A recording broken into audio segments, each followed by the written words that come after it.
Have you ever walked through a door and felt it didn't lead where it should? It started the first night in my new apartment. The place was nothing special, an old one-bedroom unit in a quiet building. After unpacking, I fell asleep early, exhausted. Sometime around 2 a.m., I woke up thirsty and headed to the kitchen. That's when I noticed it. A small, unremarkable door stood in the hallway between the bathroom and the bedroom closet. The wood was pale, the handle tarnished, and it didn't match the other doors in the apartment. I was sure it hadn't been there before. I flicked on the hallway light. The door looked completely ordinary, yet something about it felt wrong. I reached for the knob, hesitating as an icy chill ran through me.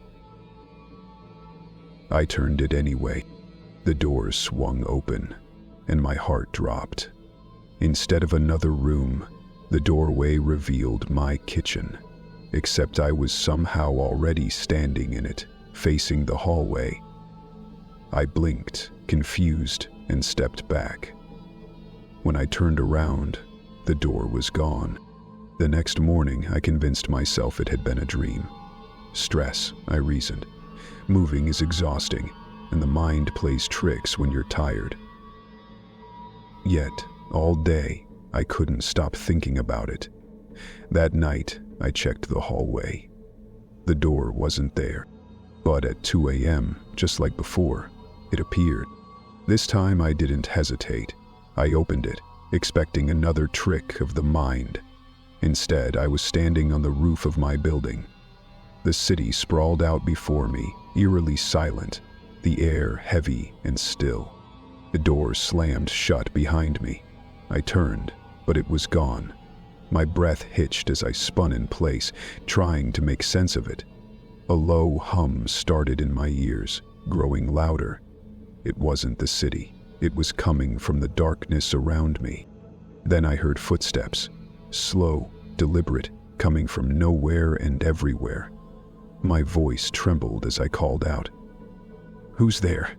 A shadow peeled itself from the darkness, its form shifting like smoke. It didn't have a face, but I felt it watching me. "You shouldn't have opened the door," it said, its voice layered and echoing. Panic surged through me. I stumbled backward, and the roof beneath me tilted sharply, as if I were standing on a sinking ship. The shadow moved closer. My legs buckled, and I felt myself falling. But then I woke up. I was back in my bed, drenched in sweat, heart pounding. For a moment, I thought it was over, until I saw the door again. This time, it was standing at the foot of my bed, wide open. I didn't step through it again. Now I don't sleep. I don't even leave my apartment. But the door, it's everywhere now, at the end of hallways, reflected in windows, even in places it shouldn't exist. And each time it appears, it's open wider, waiting for me to step through. What will happen when it finally pulls me in? Have you ever met someone who knew everything about you before you even spoke? It happened on my usual train ride home. The subway was packed, yet silent, the way late-night rides always are. I'd just settled into my seat when I noticed her, a little girl, maybe 10 years old, sitting across from me. She was alone, dressed in a simple blue coat, her hands folded neatly on her lap. At first, I thought she was waiting for someone, but then she looked straight at me and smiled. There was something unsettling about that smile. It was too knowing, too familiar. "Hi," she said softly. "It's been a while, hasn't it?" I blinked. "Do I know you?" She tilted her head, her smile never fading. "Of course you do. You just don't remember." I laughed nervously, looking around for someone, anyone, who might explain why a random child was speaking to me like that. But no one on the train even glanced in our direction. But then, she began to list things about me. My childhood dog's name, the scar on my knee from when I fell off my bike, my favorite song in high school, Even things I'd never told anyone, like the way I secretly counted my steps when I was anxious. "How do you know all this?" I asked, my voice barely a whisper. Her eyes darkened and she leaned forward. "I've always known. I've been watching you for a long time." The train jolted and the lights flickered. For a moment, everything seemed to freeze. The passengers, the rumble of the train, even the air itself. Only the girl moved, standing up and stepping closer. But then her form began to shimmer, like static on an old television. Her face blurred, shifting into something I couldn't comprehend. "You weren't supposed to see me," she said, her voice now layered, echoing as if it came from all around me. I scrambled to my feet, backing away. "What do you want?" I said. "To remind you," she said simply, "that you can't run from us forever." The train screeched to a halt. When the lights came back, she was gone. No one else on the train even acknowledged her absence, as if she'd never been there. I stumbled off at my stop, shaken, but when I got home, my phone buzzed with a new message. It was from an unknown number. It said, "Until next time." Now I see her everywhere, in reflections, in crowds, in fleeting glimpses at the edge of my vision. She's watching me, waiting for something. And the worst part, I think she's right. I do know her. Or at least, I did. Have you ever stepped into an elevator and wondered if it was taking you somewhere it shouldn't? It started after a late shift at work. I was exhausted, eager to get home, when I saw an elevator at the far end of the lobby. That was strange. Our building didn't have one there. The metal doors were sleek, unmarked, and completely out of place. I glanced around, but no one else seemed to notice it. I should have ignored it, but curiosity won out. I pressed the call button, and the doors slid open with a faint ding. The inside was unnervingly modern, lined with brushed steel and illuminated by soft bluish lights. There were no buttons, only a smooth panel with a small black screen. The moment I stepped inside, the doors closed and the elevator began to move. But then I realized it wasn't moving up or down. The sensation was all wrong, like I was being pulled sideways, or somewhere else entirely. The black screen flickered to life, displaying a single word: "Welcome." I reached for the doors, panicking, but they wouldn't budge. The elevator stopped abruptly, and the doors slid open to reveal a corridor. It wasn't my building anymore. The hallway stretched endlessly in both directions, dimly lit by flickering lights. The walls were covered in strange, shifting symbols that pulsed faintly, almost as if they were alive. I stepped out, unable to resist. But then the elevator doors slammed shut behind me and disappeared. The hallway was silent, except for a faint hum that seemed to come from everywhere at once. As I walked, I began to notice things. Shadows moving where there shouldn't be any. Whispers that faded the moment I turned my head. I saw a figure in the distance, its back to me. It was humanoid, but wrong. Too tall, its limbs slightly elongated. It turned, and its face was a blank slate, smooth, featureless, and impossibly unsettling. "Where am I?" I managed to croak. It tilted its head, as if considering me. Then it spoke without a mouth, its voice resonating directly in my mind. "You are where you chose to be." I stumbled backward, heart racing. I didn't choose this. But the figure only pointed behind me. I turned, and the elevator was back, its doors open and waiting. Without thinking, I ran inside. The doors closed, and the elevator began moving again. The screen displayed a new word: goodbye. When the doors opened, I was back in my building's lobby. Everything seemed normal, but something felt off. People glanced at me as if they recognized me, but their faces were unfamiliar. My phone showed a date 2 weeks ahead of when I'd entered the elevator. I tried telling myself it was a stress-induced hallucination, but last night I heard a ding. When I looked down my hallway, the elevator was there again, waiting. If you're still watching and enjoying this story, don't forget to like, share, and subscribe for more eerie tales. And hey, leave a comment below. Let me know, have you ever experienced something unexplainable? Have you ever woken up and realized you lost a part of your life? It happened during my commute. I was driving home, stuck in the monotony of traffic, when my dashboard clock began to glitch. The digits flickered erratically, shifting between random numbers and symbols. I glanced at my phone, but it was worse. The screen was frozen, displaying a timestamp that didn't make sense, 0.7. Then, all at once, everything outside my car blurred. But then, the world stopped. I don't mean the traffic eased up. I mean everything. Cars, pedestrians, even the breeze froze in place as if time had hit pause. My heart thundered in the sudden silence. I stepped out of my car, calling out for someone, anyone. My voice echoed back, hollow and distorted. The air was thick, almost syrupy, making each step feel like wading through water. That's when I saw him. A man in a gray suit stood on the shoulder of the road. He wasn't frozen like everything else. Instead, he was calmly writing in a notebook, occasionally glancing at the scene before him. "Hey," I shouted, approaching him. "What's going on?" He looked up, startled, as if he hadn't expected me to move. "You shouldn't be here," he said flatly. "Where is here?" I demanded, my voice trembling.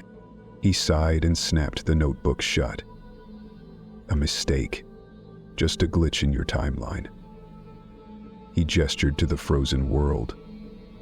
"You weren't supposed to notice this." I stared at him, confused. "What do you mean?" His expression softened, almost pitying. "Don't worry, you won't remember any of this." Before I could respond, he reached out and tapped my forehead. But then, I woke up in my bed, gasping for air. It was morning and everything seemed normal, except my phone was flooded with missed calls and texts asking where I'd been. My car wasn't in my driveway. When I checked the calendar, it was 3 days later. I went to the police, but there was no record of me ever being on the road that night. My car was eventually found abandoned on a street I'd never heard of, keys in the ignition. Now, every so often, I catch flashes. Cars freezing mid-turn, strangers in gray suits watching me from a distance. My phone clock flickering for no reason. I know I was taken out of time. I know something happened in those missing days. And I know they're not done with me yet.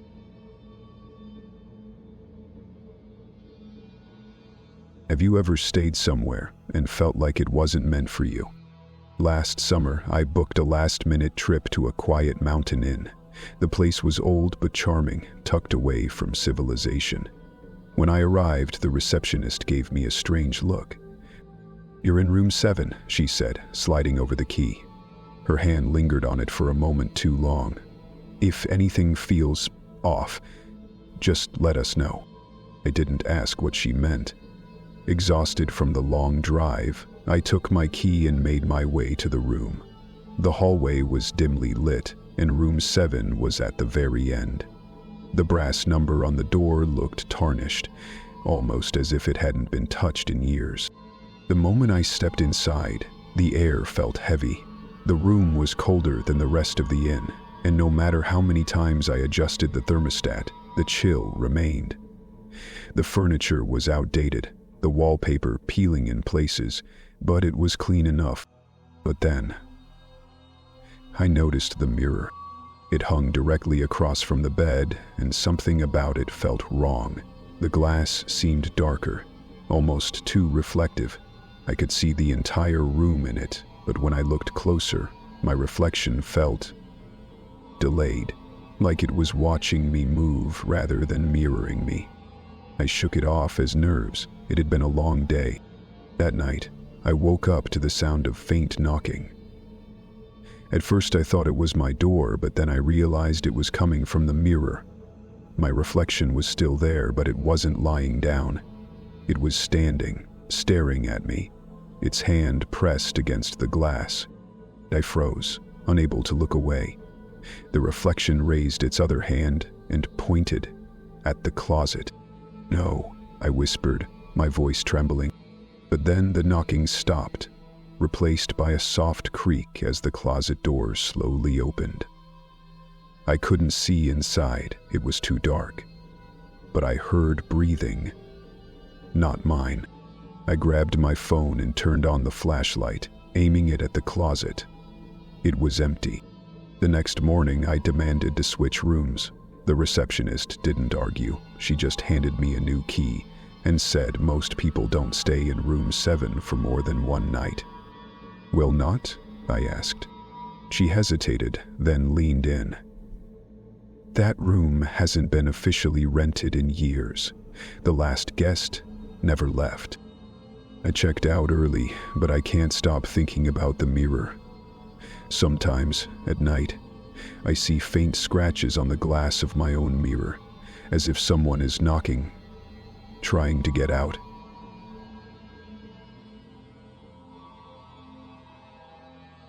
Have you ever looked at the clock and realized it was stuck? It started on a normal Wednesday. I had a meeting at noon, followed by lunch with a friend. As I sat at my desk checking emails, I glanced up at the wall clock. It was 12:03. Nothing unusual about that. But then, I blinked. When my eyes opened, the clock read 12:03 again. My heart skipped. Had I imagined it? I checked my phone to confirm. It was 12:03 there, too. The navigator sat beside me. I shook my head, brushing it off as tiredness. I'd been working non-stop lately. But then, I felt it, the strange weight in the air. Like time itself had become thick, sticky. I looked around the office. My co-workers were frozen, mid-motion, staring blankly at their screens, completely still. I checked the clock again. It was still 12:03. I stood up, a wave of panic creeping in. The ticking of the clock was louder now, almost deafening. I stepped toward the door, but it wouldn't open. I pulled harder. Nothing. But then I heard a voice. "Don't leave." I spun around. A man was standing by the desk, dressed in black, his face hidden beneath the brim of his hat. He was the only one moving. "Who are you?" I asked, my voice trembling. "You're not supposed to be here," he said softly, his voice like the hum of a broken machine. "You shouldn't have noticed." "Noticed what?" "The glitch," he replied, almost pityingly. "You're stuck in it." "Stuck? What do you mean?" The room felt colder. The clock, still ticking, kept looping back to 12:03. Every second felt like a thick fog, dragging me deeper. I could see the man moving, but my co-workers remained frozen, not a single change in their expressions. And then I realized I was the one who was moving in a loop. I looked at the clock one more time, 12:03. Again, but then I stepped forward. The clock blinked. It was 12:04. My coworker, who had been frozen, blinked, slowly turning to look at me. Her expression wasn't confused, but cold, as if she had known all along. "It's too late," she whispered. "You'll never leave." The man in black smiled from across the room. "No one does." I tried to leave again, but the door wouldn't open. The room spun as the clock reset. I was trapped. It's been hours, maybe days, I don't know. The clock still reads 12:03, and I am stuck here, caught in the glitch of a reality that loops without end. And the worst part? I can still hear the ticking. It's getting louder. Have you ever looked at your calendar and found an entire day gone? It was a typical Tuesday when I noticed it. I'd been juggling work and a few personal errands, so I opened my phone to check my schedule for the week. I scrolled through my calendar. Appointments, meetings, nothing unusual. But then, when I tapped on the day for Friday, something was off. The entire day was blank. I double-checked.